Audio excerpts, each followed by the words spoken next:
পাহাড় ঝর্ণা নদী, তোদের মাঝেই আমি বাঁচি। তোদের জন্য আমার মন কেমন, তোরা যে আমার বড়ই আপন।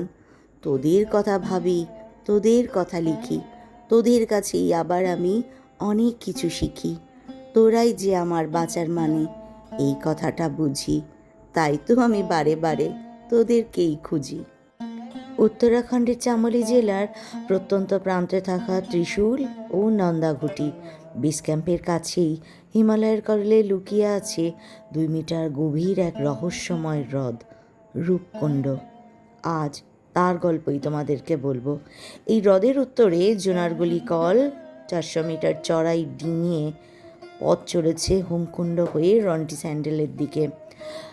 রূপকুণ্ডের পূর্বে আছে চান্দানিয়া কোট। রূপকুণ্ড তার বুকে 1000 বছর ধরে লুকিয়ে রেখেছে এক রহস্য।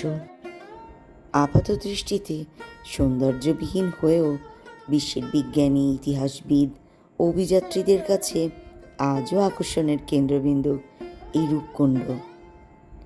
উত্তরাখণ্ডের লোকগাথা বলে মহাদেব তৈরি করেছিলেন এই রূপকুণ্ড। বহুকাল আগে যখন সতী দক্ষের যজ্ঞে নিজের প্রাণ আহুতি দেন, তখন এই হিমালয়ের কোলে গিরিরাজের ঘরে মা পার্বতী জন্ম নেন। মা পার্বতী হিমালয় পুত্রী হয়ে জন্মাবার পর বড় হতে থাকেন। শিবকেই তিনি তার প্রতিরূপে পাবেন, এই চিন্তা থেকেই তিনি শিবের জন্য এক কঠোর তপস্যা করেন। এখানে মনে করা হয় যে চামোলি জেলার 9টি গ্রামে বাস করতেন নন্দাদেবী। এই নন্দাদেবী আর কেউ নয়, মা পার্বতীর এক অংশ। তার সঙ্গে স্বয়ং মহাদেবের বিবাহ হয়েছিল। রীতি অনুযায়ী তাকে স্বামীর বাড়ি হোমকুণ্ডের কাছে যেতে হয়েছিল। শোভাযাত্রা সহকারী নন্দাদেবী যখন তার স্বামীর সাথে যাচ্ছিলেন স্বামীর কাছে, তখন হঠাৎ নন্দাদেবীর খুব তৃষ্ণা পায়। তীর সীমানায় কোনো জল নেই। মহাদেব তখন এক কুণ্ড তৈরি করেন, এক ছোট্ট হ্রদ, বেদিনী কুণ্ড। এবং এই যাত্রাপথে যদি আবার মায়ের জলের তেষ্টা পায়, এই ভেবে মহাদেব এক কুণ্ড তৈরি করেছিলেন, যার নাম রূপকুণ্ড। মনে করা এই রূপকুণ্ডের জলে মা নিজের হাত মুখ ধুয়ে সেই জলে নিজের এই সৌন্দর্যের প্রতিচ্ছবি দেখে একদম মুগ্ধ হয়ে গেছিলেন। এর বহু বছর পর 1942 সালের গ্রীষ্মকাল, হিমবাহের বরফ সেবার একটু বেশিই গলে গিয়েছিল। ব্রিটিশ ভারতের ফরেস্ট অফিসার হরিকিষণ মাধওয়াল ও তার দল 1647 ফুট উচ্চতায় আবিষ্কার করেছিলেন হিমবাহের জলে পুষ্ট এক হ্রদ। টলটলে স্বচ্ছ জলের নিচে থাকা পাথুরে ভূমি পরিষ্কার দেখা যাচ্ছিল। কাছে গিয়ে চমকে উঠলেন মাধওয়াল। জলের নিচে ছড়িয়ে আছে শয়ে শয়ে নরকঙ্কাল, নরকরটি আর হাড়গোড়। ছড়িয়ে ছিটিয়ে আছে কাঠের কারুশিল্প, লোহার তৈরি বল্লমের ডগা, চামড়ার চটি ও ধাতব রিং সহ আরও অনেক কিছু। কিছুটা বিস্মিত, কিছুটা আতঙ্কিত, মাধওয়াল সাহেব বিশেষভাবে লিখে সব পাঠালেন তার ঊর্ধ্বতন কর্তৃপক্ষকে। মাধওয়ালের পাঠানো রিপোর্ট পড়ে ব্রিটিশরা অনুমান করেছিলেন এই কঙ্কালগুলি দ্বিতীয় বিশ্বযুদ্ধের সময় জাপানিদের হতে পারে। জাপানি সেনারা সম্ভবত জোনারগুলি গিরিপথ দিয়ে ভারতে প্রবেশের চেষ্টা চালিয়েছিল।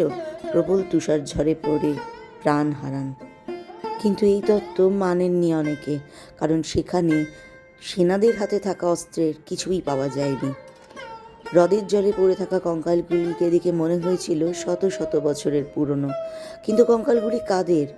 হ্রদের জলে এলোই বা কীভাবে? 1956 সালে সেটা জানার প্রথম চেষ্টা চালায় হায়দ্রাবাদের centre for cellular and molecular biology নামক সংস্থাটি। ডিএনএ টেস্টের জন্য বিজ্ঞানীরা কঙ্কালগুলি থেকে নমুনা সংগ্রহ করে। পরীক্ষা থেকে জানা যায় কঙ্কালগুলি দুটি ভিন্ন গোষ্ঠীর মানুষদের। বড় কঙ্কালগুলি দীর্ঘদেহী ইরানি মানুষদের, আর ছোট কঙ্কালগুলি সম্ভবত স্থানীয় মানুষদের। তখন প্রশ্ন উঠেছিল, কেন ইরানিরা এই পথ দিয়ে ভারতে আসবে?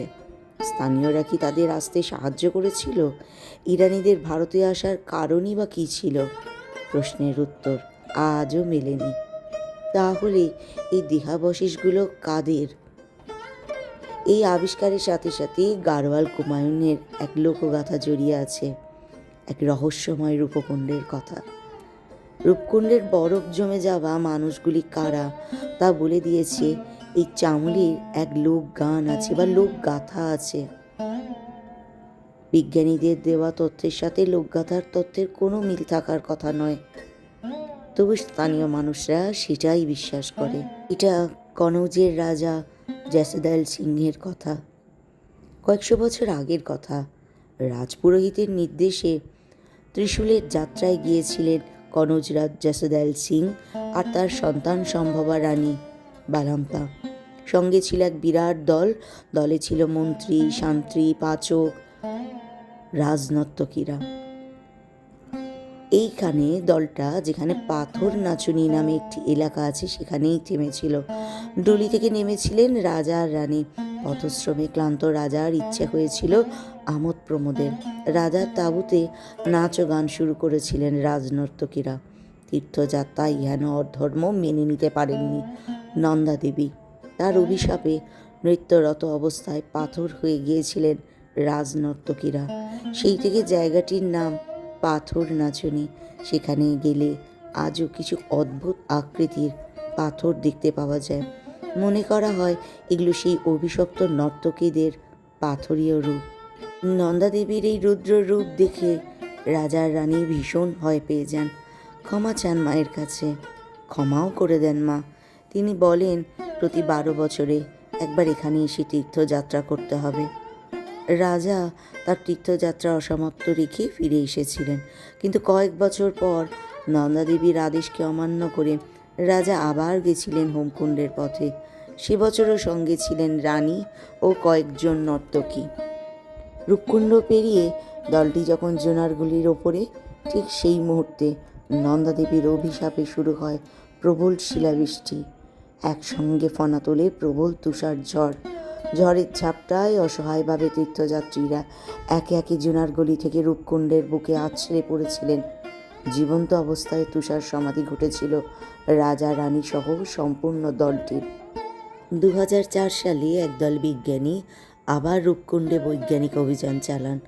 তারাও বলেছিলেন হ্রদের কঙ্কালগুলি দুটি পৃথক জনগোষ্ঠীর। হ্রদের পড়ে থাকা কিছু কঙ্কাল খ্রিস্টীয় 9ম শতাব্দীর। লম্বা কঙ্কালগুলির সঙ্গে ইরানীয়দের নয়, বরং কিছুটা মিল আছে মহারাষ্ট্রের চিৎপাবান ব্রাহ্মণদের সঙ্গে। গবেষণা থেকে একটা অদ্ভুত তথ্য এসছে। প্রতিটা কঙ্কালের মাথার আর কাঁধের হাড়ে একই ধরনের গোলাকৃতি ক্ষত আছে। এই 9 ইঞ্চি ব্যাসের গোলাকার পদার্থ এই মানুষগুলোকে মনে করা হয় আঘাত করেছিল। এর থেকে বিজ্ঞানীরা সিদ্ধান্তে আসেন ভয়ঙ্কর শিলাবৃষ্টির কারণে মানুষগুলি মারা গিয়েছেন। শিলাগুলির আকৃতি খানিকটা ক্রিকেট বলের মতো ছিল, কিন্তু এই দলের বিজ্ঞানীরা বলতে পারেননি মানুষগুলো কারা, এত উচ্চতায় কেন এসেছেন। অক্সফোর্ড ইউনিভার্সিটির রেডিও কার্বন অ্যাক্সিলারেটর ইউনিট কঙ্কালগুলির রেডিও কার্বন ডেটিং করে জানতে পেরেছিলেন সেগুলি 820 থেকে 880 বছরের পুরনো। কোনো বিজ্ঞানী দল বলেছেন কিছু কঙ্কাল 1200 বছরের পুরনো, কিছু কঙ্কালের বয়স মাত্র 200 বছর। তাই এটা প্রমাণিত দুটি দলের মধ্যে প্রায় গড়ে 1000 বছরের ব্যবধান। রূপকুণ্ডের পথে একই রকম দুর্ঘটনায় পড়েছিল এই দুটি দল। 2019 সালের অগস্ট মাসে ভারতীয়, আমেরিকান, ইউরোপিয়ান বিজ্ঞানীদের নিয়ে গড়ে ওঠে একটি আন্তর্জাতিক দল, যারা 38টি কঙ্কালের বায়োমলিকিউলার অ্যানালিসিস বা জেনোম ওয়াইড ডিএনএ স্টাডি করেন। রিপোর্ট আসে, তাতে চমকে দেওয়ার মতো কিছু তথ্য উঠে আসে। সেই জেনোম স্টাডি থেকে জানা যায় 1200 বছরের পুরনো কঙ্কালগুলি বেশিরভাগই দক্ষিণ এশিয়ার মানুষদের থেকে। 200 বছরের পুরনো কঙ্কালগুলির সাথে মিল আছে পূর্ব ভূমধ্যসাগর অঞ্চলের মানুষের। পূর্ব ভূমধ্যসাগর অঞ্চলের দেশগুলি হলো সাইপ্রাস, গ্রিস, লেবানন। কিন্তু এখন প্রশ্ন উঠছে, ভারতে আসতে এত কঠিন পথ তারা বেছে নিয়েছিলেন কেন? সবশেষে এটা পরিষ্কার, এত বৈজ্ঞানিক পরীক্ষা নিরীক্ষার পরেও রূপকুণ্ডের কঙ্কাল রহস্য আজও সমাধান করা যায়নি। যখন কোনো রহস্য তৈরি হয় তখন চারিদিকে নানা মতামত তৈরি হয়ে যায়। কেউ বলেন এই যে যাত্রা নন্দা দেবীর, সেখানে মহিলাদের যাওয়া নিষেধ, কিন্তু রূপকুণ্ডের জলে কিছু মহিলার কঙ্কাল মিলেছে। কিন্তু একদল তীর্থযাত্রীদের সাথে যারা থাকার কথা সেইগুলো কিন্তু পাওয়া যায়নি। কেউ বলেন এগুলো ব্যবসায়ীদের দল তিব্বত থেকে পণ্য নিয়ে আসছিল, কিন্তু তখনকার দিনে তো জন্তু জানোয়ারের পিঠে করে পণ্য নিয়ে আসা হতো। তেমন কারোর কঙ্কাল কিন্তু সেই জলে পাওয়া যায়নি। এক ধরনের ঔষধি জড়িবুটি মানে ক্ষমতা সম্পন্ন মাশরুম এই অঞ্চলে পাওয়া যায়। অনেকে মনে করেন তার সন্ধানে গিয়ে শিলাবৃষ্টির কবলে পড়েছিল সেই মানুষগুলো। কিন্তু ৩০০ মানুষ একসাথে যাবে মাশরুম খুঁজতে? কেউ বলে কোনো মানুষগুলি হয়তো কোনো নরবলির মতো ধর্মীয় কোনো উৎসবের প্রথার শিকার হয়েছেন। তাহলে কেউ বলে তাদের কথা ইতিহাসে লিপিবদ্ধ থাকা উচিত। আবার কেউ বলে কঙ্কালগুলি ফিরোজ শাহ তুগলকের হারিয়ে যাওয়া সৈন্যদল, এর সপক্ষেও কোনো যুক্তি মেলেনি। কেউ বলে কঙ্কালগুলি ডোগরাদের সেনাধ্যক্ষ জোরওয়ার সিং ও তার সৈন্যদলের 1841 সালের মে মাসের থেকে 1842 সালের অগস্ট মাস পর্যন্ত চলেছিল ডোগরা তিব্বতীদের মধ্যে যুদ্ধ। জোরওয়ার সিং তার তত্ত্ব খারিজ হয়ে গেছিল, কারণ ইতিহাস বলছে তিব্বতীদের সাথে মিসার যুদ্ধে তিনি প্রাণ হারান। ফলে রহস্য যেন ক্রমাগত ঘনীভূত হতে থাকে। নজির রাজাকে দেওয়া আদেশ অনুসারে আজও নন্দাদেবীর যাত্রা চলতে থাকে। এর যে গল্প আছে নন্দাদেবীর, সেটাও বড় রোমাঞ্চকর। বলবো ক্ষণে কোনো এক সময়। যদি জানতে ইচ্ছা করে কমেন্ট বক্সে বলো, অতি অবশ্যই বলবো। আমি সার কথা একটা বুঝি, পাহাড় বড় রহস্যে মোড়া। পাহাড়ের আনাচ কানাচে না জানি কত ইতিহাস লুকিয়ে আছে। আজ এই ইতিহাসের কথা আমি জানলাম, তুলে ধরলাম তোমাদের সকলের সামনে মা নন্দাদেবীর কথা, রূপকুণ্ডের কথা। আমি শুধু একটা কথা জানি, যেখানে আমাদের বিজ্ঞান শেষ হয়ে যায় সেখানে সেই সর্বশক্তিমান ঈশ্বরের বিজ্ঞান শুরু হয়। তাই হয়তো ওই রহস্যের সমাধান কেউ জানে না, জানে শুধু রূপকুণ্ড, জানে মা নন্দাদেবী, আর জানে সেখানকার পরিবেশ।